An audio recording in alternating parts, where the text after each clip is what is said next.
부활절까지 부활주일을 그 6번의 주일을 제외한 40일 동안 이것을 사순절이라고 하는데 이번 주가 사순절의 첫 시작입니다.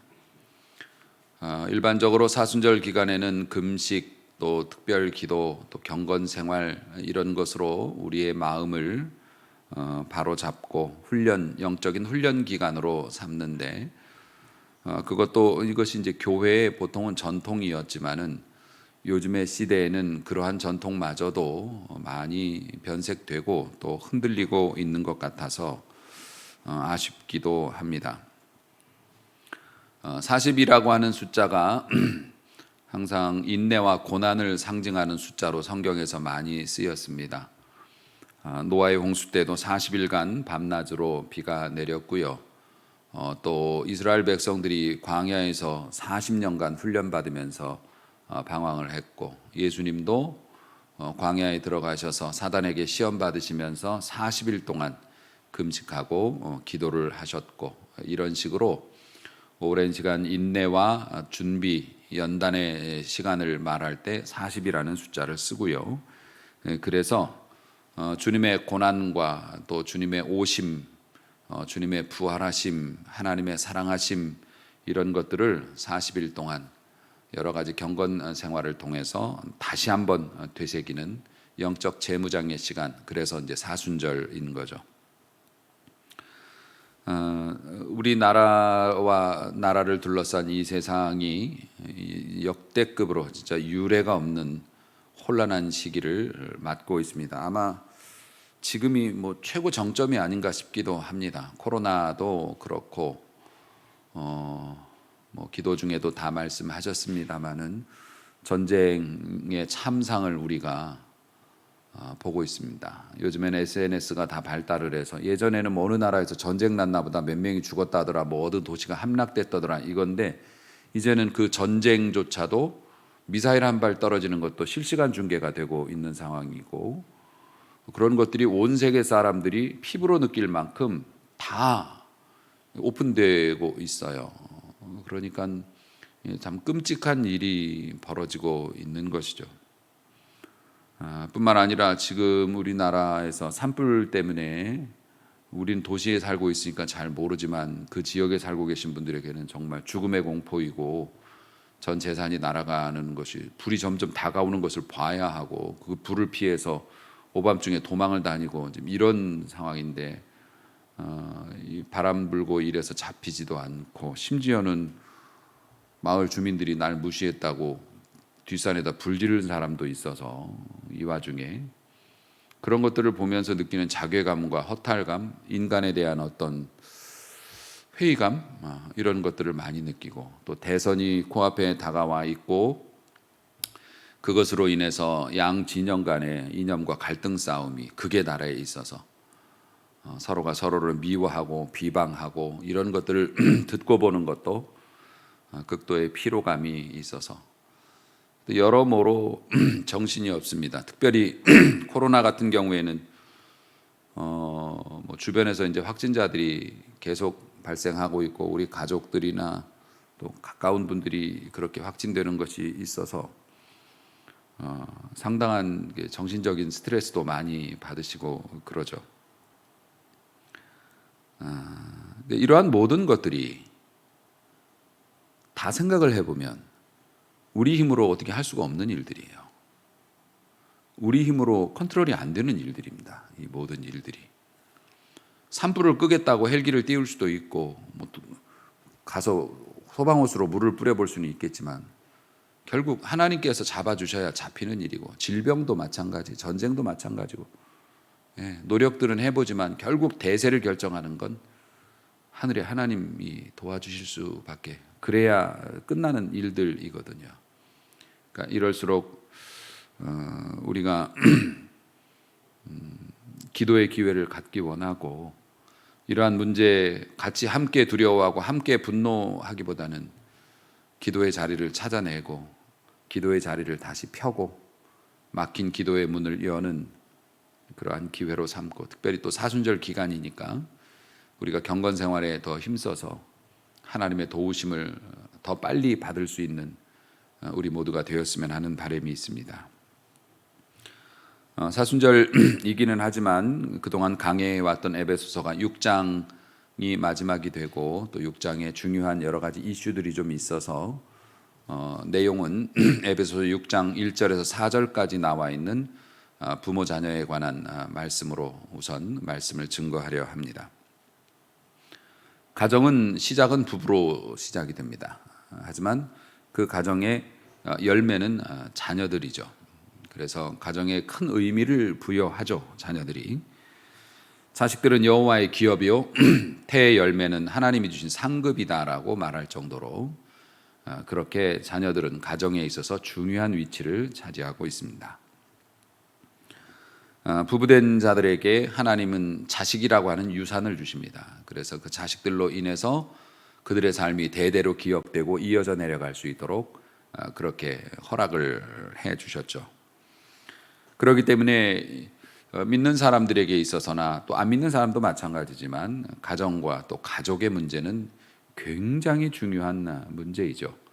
왜냐하면 공기가 우리의 삶에서 정말 중요하잖아요. 호흡을 해야 되기 때문에 가정도 역시 마찬가지죠. 호흡과 같은 존재이기 때문에 가정의 중요성은 이루 말할 수가 없습니다.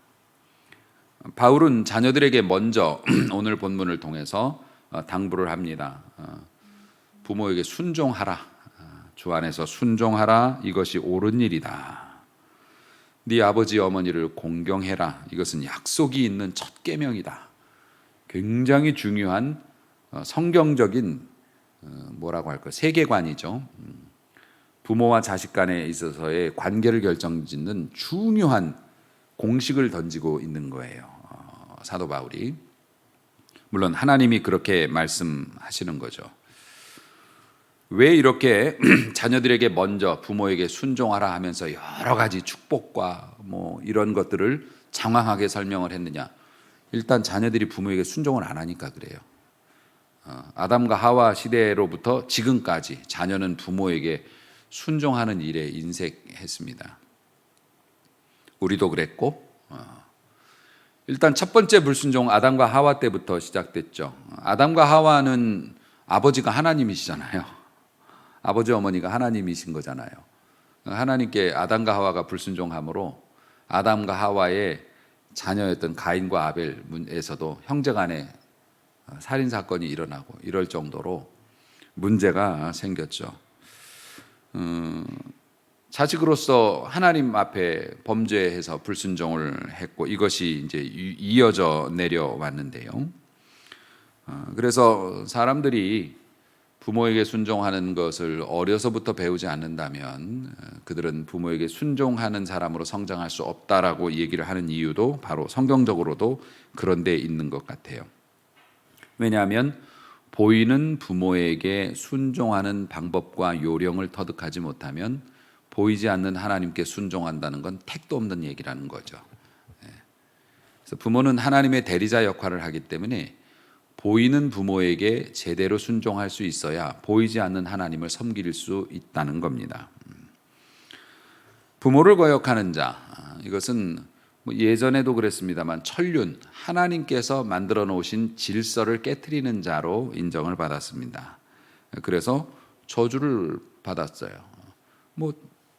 그 공동체에서도 부모에게 잘못하는 자는 진짜 용서 못 받았죠. 아주 나쁜 사람으로 취급을 받았죠. 왜냐하면 하늘이 맺어준 관계를 어긋내는 존재이기 때문에 그렇게 되었다는 거죠. 하나님께서도 부모에게 거역하는 자는 저주를 내린다라고 분명히 명시하셨고요. 그래서 부모에게 순종하고 공경해야 된다. 그게 네 신상에 좋다. 이렇게 말씀하신 거예요. 네가 이 땅에서 잘 되고 장수하리라라는 게 네 신상에 좋을 것이다. 부모에게 순종하는 것이. 어디 나가서 뭐 운동하고 스펙 쌓고 이것도 중요하지만은 사실 그보다 더 중요한 건 뭐예요? 하나님과의 관계가 더 중요하잖아요. 모든 것을 결정 지으시는 분이시기 때문에 우리의 의도, 우리의 시도를 그것처럼 너희들이 어디 나가서 뭐 훌륭한 뭐 인정받는 사람 되고 높은 자리에 올라가고 부모에게 잘못한 놈은 그런 거 아무 의미가 없다. 부모에게도 잘못하고 나서 세상에 나가서 그런 높은 자리에 있으면 그것이 무슨 영광스러운 일이겠는가. 쟤는 부모를 버린 애가 부모 버리고 저렇게 떵떵거리고 산다. 오히려 그렇게 살수록 더 욕이 될 수밖에 없으니까. 그래서 부모에게 순종하고 공경해야 되는데, 순종이라는 말이 뭡니까? 복종하고 따른다는 것이 순종이죠. 그런데 성경적인 의미에서 순종이라고 하는 것의 단어의 의미는 귀를 기울인다라는 뜻이에요. 듣는다라는 거예요. 그러니까 사실 믿음은 들음에서 나는 거잖아요. 믿음이 있어야 우리가 순종이 되는 거고, 믿음은 들음에서 난다는 말씀이 딱 맞는 거예요. 성경의 순종은 듣는 거예요. 잘 듣는 거죠. 듣는 것이 앞서 계속 강조합니다만 귀로 듣는 게 문제가 아니에요. 요즘 젊은 애들이 귀가 얼마나 밝은지 알아요? 귀도 새 것이라 밝은가 봐. 그래서 저쪽 멀리서 자그맣게 말하는 것도 다 알아들어. 무슨 도청장치가 달려있는지 다 알아들어요. 그럼 그게 순종한 건가요? 잘 들은 건가요? 아니죠. 부모가 말하는 의도를 제대로 이해하는 것이 잘 듣는 거죠. 이해하고 부모가 원하는 방식대로 움직여줘야 그게 잘 들은 거죠. 너 왜 말 안 들어? 라는 말의 의미가 뭡니까? 너 왜 못 들어가 아니죠. 너는 왜 내가 의도한 바대로 행동하지 않나? 이거잖아요. 말 안 들어라는 것이. 그렇기 때문에 순종은 경청하는 데서 나오는 거죠. 제대로 듣는 데서 나오는 거예요. 아담과 하와가 불순종한 이유가 뭔가요? 하나님의 음성을 듣기는 들었는데 이쪽 듣고 이쪽으로 흘려버린 거죠. 제대로 안 들은, 경청이 안 되는 거예요. 그래서 불순종이 나온 거죠. 그래서 부모에게 순종하라라고 하는 것의 첫 번째 의미, 자식들 입장에서는 부모의 말씀을 잘 새겨 들어야 돼요. 귀로만 듣지 말고 마음으로 들어야 한다. 왜 어머니 아버지가 나에게 이런 말씀을 하시는지 의도를 파악해야 된다. 근데 의도까지 파악이 됐어도 순종이 안 하는 경우가 많죠. 똑똑하니까 애들은 엄마 아빠가 왜 저러는지를 알아요. 그런데 그게 내가 생각하는 거하고 다를 경우에 내가 생각하는 것을 옳다고 생각하는 본질적인 교만이 자녀들에게는 있어요. 우리도 자녀의 시절을 다 지내왔습니다만은 엄마 아빠가 무슨 뜻으로 말하는 거는 알겠는데 그건 고리타분한 생각이야. 그런 식으로 하면은 밖에 나가서 좋은 결과를 얻을 수 없어. 그러니까 엄마 아빠의 뜻은 알지만 나는 내 뜻대로 하겠어. 근데 그게 틀렸다는 겁니다. 성경에서 말하는 것이. 그러니까 무조건 눈 감고 깜깜이 복종을 하라는 것이 아니라 그렇게 차이가 있고, 심지어 우리도 하나님께서 뭘 원하시는지는 아는데 하나님이 원하시는 방식대로 살면 빠른 성공이 어렵고 내가 원하는 걸 진짜 가질 수가 없을 것 같아. 이런 생각이 들어서 불순종하는 거잖아요. 사실 몰라서 하는 것도 있지만 알면서도. 근데 결국 인생의 평균값을 내보면 어떤가? 하나님이 원하시는 방식, 부모가 원하는 방식에 최대한 맞추려고 애를 쓴 사람들이 실한 결과물을 갖게 되더라. 이것이 성경이 인간에게 가르치고 있는 정의예요. 그렇기 때문에 부모가 이야기하는 것의 의도를 이해했다면 최대한 할 수 있는 한 부모의 뜻에 맞추려고 노력을 해라. 이것이 부모 주 안에서 순종하라고 하는 말씀의 의미가 될 것입니다. 사실 부모를 공경하라는 이 계명은 10계명에서도 5계명이죠. 하나님을 섬기는 방식에 대해서 주시면서 또 인간과 인간의 관계를 설명할 때 첫 번째로 나온 계명이 부모와의 관계를 똑바로 해라. 부모를 공경하라 라는 말씀이니까요. 왜냐하면은 부모 공경, 십자가도 마찬가지지만 하나님과 우리 사이의 수직적인 관계, 그 다음에 우리 이웃과 이웃 사이의 수평적인 관계, 이게 제대로 맞아야 십자가의 정신이 구현되듯이 우리가 영적인 수직 관계가 중요하지만은 또 수평 관계도 중요하니까 우리가 세상에 나가서 다른 사람들과 관계를 가질 때 가장 기준이 되는 게 부모와의 관계가 시작점이라는 거예요. 부모와의 관계가 어긋난 사람들이 밖에 나가서 아무리 나이스하게 살아도 이 문제가 되죠. 특히 그 어른들이 가정교육을 잘 받았는지를 자꾸 따지는 이유가 뭡니까? 그들이 가정을 이루어서 부부가 되고 아무도 그들을 터치하지 않는 상황이 됐을 때 어린 시절에 부모와의 관계에서 있었던 그런 일들이 자신의 삶에서 그대로 나타나기 때문에 그걸 중요시 여기는 것 아니겠습니까? 그래서 부모와의 관계는 자녀들이 세상에 나가서 인간관계를 맺는 모든 것의 기본적인 베이스가 되기 때문에 하나님께서 10계명 중에서 인간의 계명으로 첫 번째로 주신 것이 그래서 그런 이유가 있다고 하는 것입니다. 이것이 옳으니라. 부모에게 순종하라. 이것이 옳으니라. 이것이 옳은 일이다. 정당한 일이다. 합당한 일이다. 라는 의미도 있고 또 성경적인 좀 더 깊은 의미는 이것이 거룩한 일이니라. 거룩한 것을 하나님께서 좋아하시죠. 하나님이 받으시는 일이다. 부모에게 순종하는 것이 거룩한 일이다. 라고 성경이 말씀하고 있습니다. 흡족한 일이라는 것. 그리고 네 아버지 어머니 공경하는 것은 약속이 있는, 약속에 있는이 아니고 약속이 있는, 다시 말해서 확실한 보상을 딱 정해 놓으신 거예요. 그 보상이 뭐예요? 이 땅에서 잘 되고 네가 오래 살게 될 것이다. 장수할 것이다. 약속이 있는, 다시 말해서 그냥 하나님을 잘 섬겨라. 그러면 축복을 받을 것이다도 물론 약속이지만 굉장히 디테일한 거예요. 네가 콩나물 사오면 500원 줄게. 이거하고 똑같은 거예요. 사오면 500원 주는 거예요. 요즘 애들한테 500원 주면 부모 자식의 관계가 틀어질 수도 있습니다. 아빠 지금 나 우습게 보는 거예요.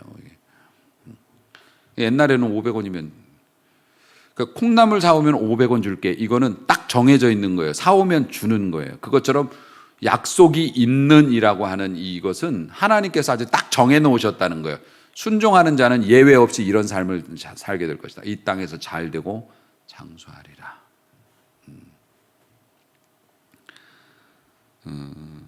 그래서 성경에도 의인의 자녀가 걸식하는 것을 보지 못했다. 하나님 잘 섬기고 선하게 살아가는 사람의 자식이 빌어먹는 것을 나는 본 적이 없다. 우리 성도님들도 특히 우리 교회 성도님들은 신앙생활을 잘 하시잖아요. 에? 아니에요? 저는 우리 교회 성도님들이 신앙적으로 되게 연단도 잘 견디시고 저는 되게 글쎄 뭐 수준을 따지기는 뭐하지만 우리 성도님들은 신앙생활 진짜 하나님 보시기에 예쁘게 잘 하시는 분들이라는 자부심이 있어요. 내 성도고 내 그 교인들인데 저는 진짜로 뭐 입에 발린 말이 아니라 다른 교회는 뭐 내가 담임을 안 해봐서 모르겠는데 우리 교회 성도님들이 뭐 많지는 않으시지만 신앙적으로 굉장히 견고하다고 저는 믿고 있거든요. 물론 뭐 목사 닮아서 자유분방한 점도 좀 있긴 하지만 그러나 하나님 앞에 심지는 딱 곧다고 저는 그렇게 생각하시는데 자녀들이 다 잘 되잖아. 자녀들이 다 잘 되잖아요. 할렐루야. 주 앞에 충성한 자들은 자녀들이 다 잘 돼요. 네. 그러니까 이게 하나님 앞에서 믿음으로 살면 자녀들이 다 잘 되고 또 자녀들이 믿음으로 잘 양육받아서 부모에게 순종하고 부모를 귀히 여기니까 하나님께서 그들에게 잘 되는 복을 주시고 장수의 복도 주실 거예요. 아멘. 이것이 옳으니라. 이것이 거룩한 이고 정당하고 합당한 일이다. 그런 은혜가 우리의 가정과 자녀와 부모 사이에 넘쳐나기를 축원합니다. 부모에게 순종하라. 그리고 부모에게 공경하라는 말씀도 줬어요. 공경이라고 하는 것이 뭐냐면 부모에게 영광을 돌리고 부모를 부끄러워하지 말라라는 게 공경이에요. 부모가 부끄러운 적도 있을 수도 있죠. 이제 연세가 들어가고 뭐 행색이 좀 그래지거나 아니면은 뭐 좀 그렇잖아요. 반짝반짝 빛나는 자녀들이 볼 때는 좀 그럴 수도 있죠. 아니면 부모의 언행이 자녀들이 볼 때 좀 치우쳐 있는 뭐 그런 언행이 있을 수도 있죠. 또 혹은 부모는 나에게 서포트해 준 게 별로 없는데 내가 열심히 독학으로 공부하고 막 이렇게 해가지고서 내가 자수성가했다고 느낄 만한 위치에 가 있을 수도 있죠. 부모는 나에게 과외도 제대로 시켜주지 않았는데 나는 내가 가난하게 살지 않으려고 죽도록 공부해서 나는 명문대 나오고 좋은 직장에 들어가서 이렇게 떵떵거리고 살아. 아직도 우리 어머니 아버지는 시골에서 그러고 살지만 뭐 이런 스토리도 있을 수 있죠. 근데 부모를 공경하는 사람은 어떻게 하냐면 자신이 가지고 있는 영광, 자신이 누리고 있는 것을 부모님이 내게 주신 것이라고 생각해서 그에게 돌린다는 거예요. 우리가 하나님께 영광 돌리듯이 우리가 뼈 빠지게 일해서 돈을 벌었지만 하나님이 주신 것이라고 생각하고 10의 1조를 바치고 우리가 열심히 노력해서 합격을 했지만 하나님께서 합격시켜 주신 것이라고 생각하고 하나님께 감사하고 이러한 것들이 하나님께 영광을 돌리는 거잖아요. 그것처럼 부모를 공경한다고 하는 것이 부모에게 나의 영광을 돌려드리라는 거죠. 대학 졸업하거나 이럴 때 보면 학사모 부모님들한테 이렇게 씌워주잖아요. 내가 이렇게 훌륭한 사람이 되어서 공부까지 마칠 수 있었던 건 부모님이 돌봐 주셨기 때문입니다 하고 그 영광의 모자를 부모님께 씌워 드리지 않습니까? 이제 그런 거라는 거죠. 죄송합니다.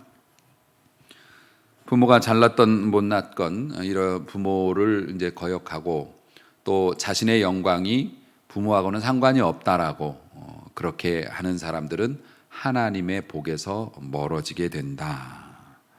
하나님의 복에서 멀어지게 된다. 바울은 그것을 말씀하고 있습니다. 대표적인 예로 예수님께서도 언급하셨지만 고르반이라고 해서 하나님 앞에 바쳤어요 라고 하는 뜻이죠. 뭘? 부모님께 드릴 생활비, 부모님께 선물 사드리려고 했는데 하나님 앞에 이걸 바쳤기 위해서 돈이 없기 때문에 부모께 해드리지 못했어요 라고 얘기하면 하나님한테 직접 혼날 수가 있다. 나는 니들이 그렇게 해서 바치는 돈 받고 싶지 않고 나 어렵지 않다.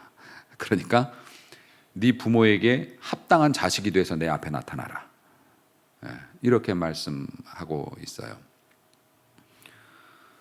궁금해요 목사님의 이런 주제도 있을 수 있죠. 목사님 부모님에게 용돈을 드려야 하고 11조를 바쳐야 되는데 두 개를 다 하기에는 제가 재정적으로 여유가 없어요. 그러면 어디를 먼저 드리면 좋을까요? 라고 궁금해요 목사님에서 여러분이 한번 물어보신다면 저는 어떻게 대답할 것 같으세요? 일단 쇼핑을 좀 줄이세요 라고 얘기를 먼저 해보겠고 그래도 안 되면 부모님께 드리세요. 부모님은 여러분의 도움이 있어야 사실 수 있는 분이고 하나님은 여러분 도움 없어도 사실 수 있는 분이세요. 교회는 하나님의 것이에요. 우리 교회 어려워질까 봐 걱정하지 마세요. 그래서 어려워진다면 하나님이 하늘에서 돈을 직접 입금해 주셔서라도 하나님께서 교회를 살리실 거예요. 그런 의도였다면 부모님께 먼저 잘하세요. 한정된 자원이라면 부모님께 잘하시는 것이 맞아요. 굉장히 나이스하게 얘기했죠. 하나님께는 뭐라고 이놈 자식이 네 거 아니라고 막 그러냐? 하지만 성경의 가르침들을 요약해 보면 그래요. 고르반, 예수님이 직접 하신 말씀이에요. 고르반이라고 말하면서 부모를 섬기지 않는 자는 나쁜 사람이라고 말씀하셨어요.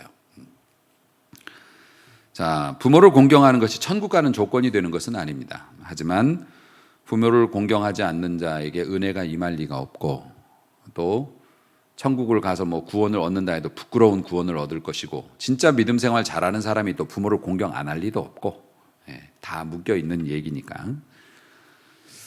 자, 이 땅에서 장수하리라 라고 하는 것이 생명 연장을 말하고 있어요. 실제로 성경에서도 이 땅에서 장수하리라는 게 오래 산다는 뜻이에요. 사실 부모님 말씀 잘 들으면 오래 살죠.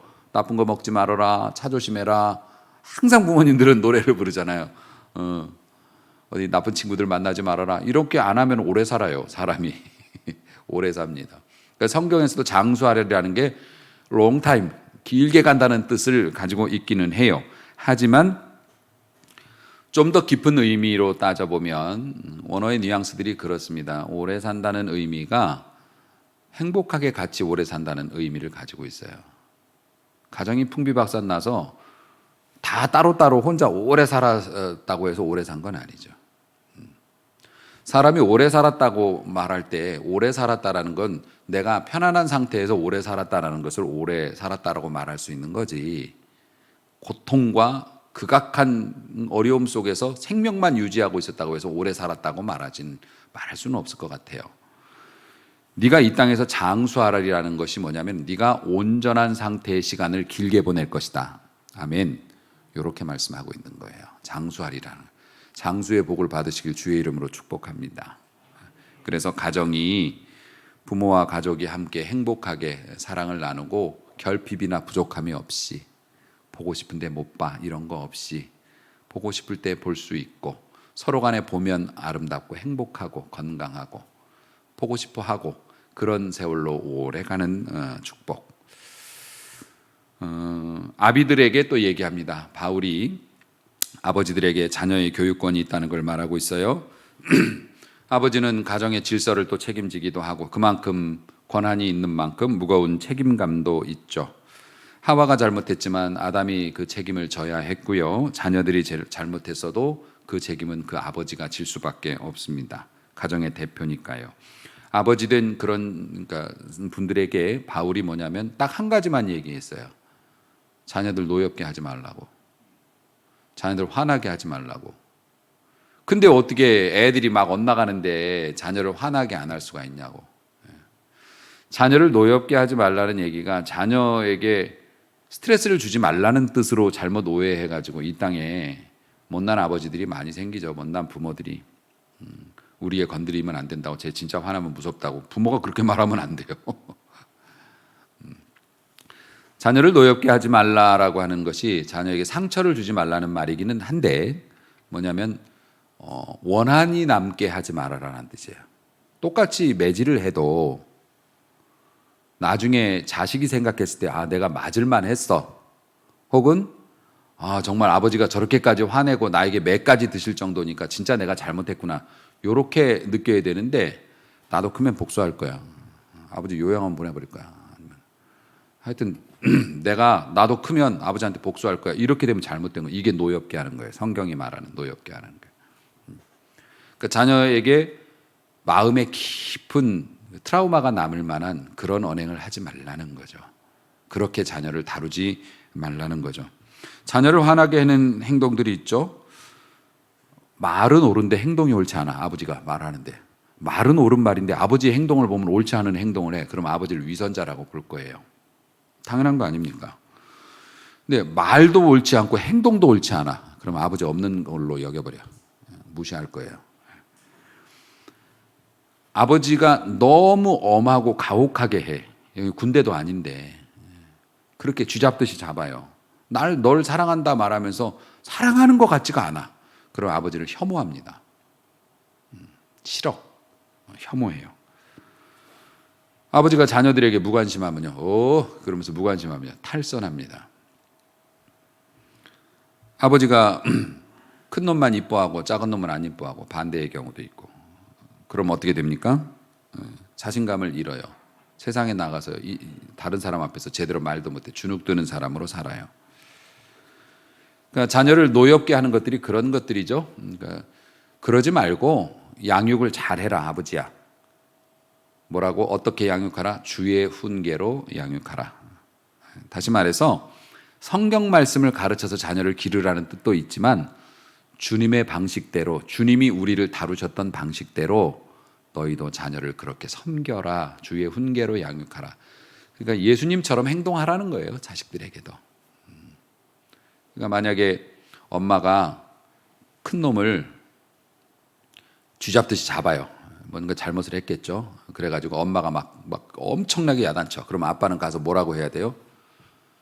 누구든지 죄 없는 자가 먼저 돌로 쳐라, 이렇게 얘기하면 돼요. 당신은 그런 거 안 했어?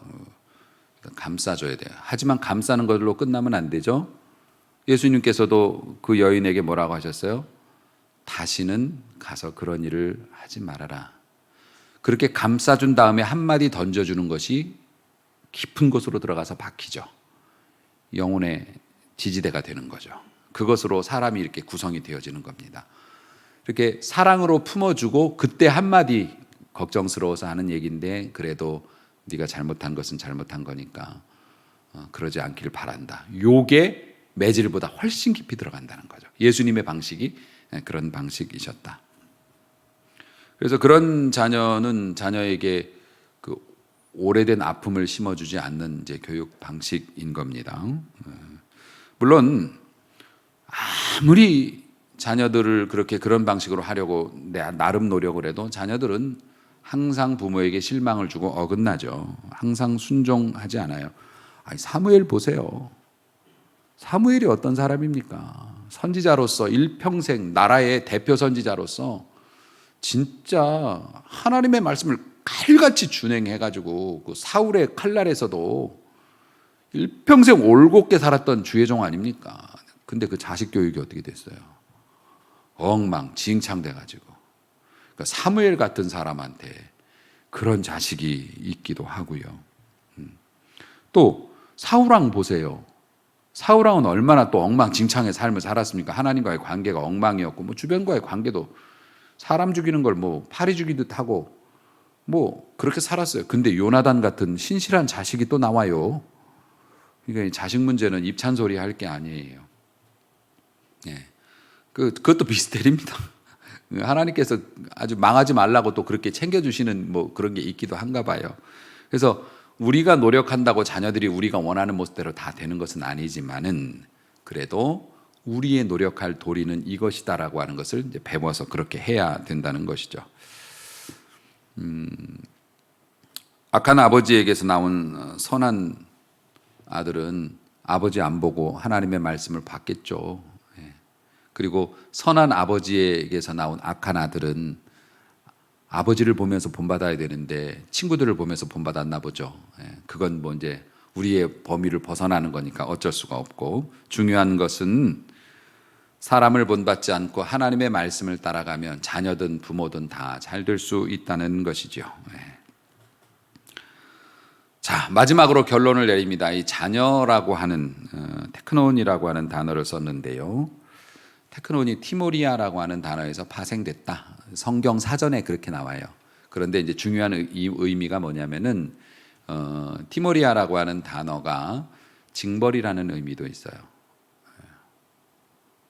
그래서 자식은 하나님이 우리에게 주신 벌이에요. 그리고 또한 자식은 하나님이 우리에게 주신 상급이에요. 실제로 인간을 만드실 때 인간이 남녀간에 만나서 자식을 낳는 방식으로 인간이 번성하도록 하나님이 창조하셨잖아요. 창조를 하셨는데 아담과 하와가 범죄했을 때 하나님께서 각자 판결을 내리시면서 하와에게 이런 판결을 내리셨어요. 너는 네가 임신하는 고통을 크게 더할 것이다. 그래서 네가 수고하고 자식을 낳을 것이며 이렇게 돼 있어요. 그 말씀의 의미가 뭐냐면은 물론 여자가 해산의 고통, 임신의 10달 동안 뱃속에서 아기를 기르고 아기를 출산하는 그런 과정도 뭐 상상할 수 없는 고통이라고 늘 우리 여성분들이 말씀하시기 때문에 남자들은 뭐 이해도 못하죠. 그 얼마나 큰 고통일지 상상하기 어려운 그런 고통, 임신 과정과 출산 과정도 그렇지만 문제는 뭐냐면 자식이 네 말을 안 들을 것이라는 뜻도 포함되어 있어요. 너는 자식 때문에 눈물을 흘리게 될 것이다. 자식도 삐뚤어질 거야. 네가 죄를 지어서 삐뚤어졌기 때문에 네 자식도 너에게 그런 내가 겪었던 그런 고통을 너도 자식을 통해서 받게 될 거야. 이런 저주의 메시지도 있어요. 그러니까 자식이 하나님의 선물이기는 하지만은 자식 때문에 너는 고통을 받을 거야라는 자식에 대한 저주도 포함이 되어 있는 거예요. 그런데 그런 것 속에서 아담과 하와 이 부모가 진 이 하나님께로부터 받은 미션 사명이 뭐냐? 너는 저주로 받은 그러니까 징벌로 받은 자식이지만 징벌로 받은 자식을 최선을 다해서 믿음으로 키워서 상급으로 변화시켜라. 아멘. 하나님이 그것을 아담과 하와에게 주셨고 우리에게 주신 거예요. 자식이 내게 벌인지 상인지 그건 부모가 결정할 수 있다는 겁니다. 여러분의 자식은 징벌입니까? 아니면 상급입니까? 자식이 징벌이 아니라 하나님의 상급이라고 하는 것을 증명해낼 책임이 부부된 자에게 있다. 성경이 말씀하고 있는 겁니다. 사실 하나님 앞에서 예수님도 이제 자식이라면 자식이잖아요. 성자라고 표현됐으니까. 사실 성자 예수님이 하나님께는 징벌일 수도 있죠. 왜냐하면 자식이 그렇게 나가서 그렇게 인간 세계에 내려가서 인간이 되어서 인간으로 죽고 비참한 모멸된, 물론 인간들의 죄악 때문이지만 또 인간 자체도 하나님 앞에 자식이잖아요. 인간도 하나님 앞에서 형벌이 될 수 있어요. 하나님 속 엄청 세기잖아요. 지금도. 그런데 또 하나님의 기쁨이야. 우리 모두가 하나님 앞에 기쁨이야. 우리를 보면 기쁨을 이기지 못하시고 웃음을 참지 못하셔요. 형벌이 될 것이냐 기쁨이 될 것이냐. 사랑하는 성도 여러분, 항상 그렇습니다만 하나님께서 자녀들에게 그런 명령을 주시지만 네가 이 땅에 잘 되고 장수할 거니까 약속을 딱 내가 해줄게. 그러니까 부모에게 순종하고 공경하라. 부모의 말을 잘 새기고 그 다음에 너의 영광을 부모에게 돌릴, 다 부모가 잘해서 해준 거라고 그런 식으로 살아라. 이렇게 해도 그렇게 우리가 못 살아왔고, 그리고 우리 자식들도 미흡한 삶을 살 거예요. 근데 항상 문제는 이게 부모를 공경하는 거구나라고 제대로 배웠을 때 이미 우리는 없죠. 이 땅에 없는 경우가 많아요. 뭔가를 알았을 때는 이제 우리도. 하지만 사랑하는 성도 여러분, 그럼에도 불구하고 우리는 이런 말씀을 붙잡고 하나님 앞에서 오늘도 부모는 부모로서 마음을 닫고 자녀는 자녀로서, 지금 자녀들이 듣고 있을 수 있을지 모르겠지만 마음을 새롭게 해서 하나님께서 정해놓으신 원래의 길로 돌아가려는 노력이 있어야 합니다. 그러면 이 땅에서 잘 되고 장수하게 될 줄로 믿습니다. 온 세상의 부모들에게, 자녀들에게 하나님의 은혜가 있었으면 좋겠고, 특별히 사순절 기도하는 이 절기에 자녀를 보내신, 아들을 보내신 하나님의 마음을 더 이해하고 또 그 마음을 닮아서 부모된 자로서 자녀를 그렇게 섬기고, 그리고 자녀된 자들은 내 부모가 계시다면 한 번 더 마음을 새롭게 해서 주님이 주시는 감동을 따라 부모에게 더욱더 성경적으로 합당한 자녀가 되기 위해서 노력할 때 그동안 묶여있던 것들도 풀리고 하나님께서 장수하며 기쁨을 누릴 수 있는 가정으로 회복시켜 주실 테니까 세상은 걱정하지 마시고 가장 기본적인 부모 자녀의 관계에서 더 좋은 모습으로 변화되어지는 그러한 성도요 가정이 되실 수 있기를 주님의 이름으로 축원합니다. 기도하겠습니다.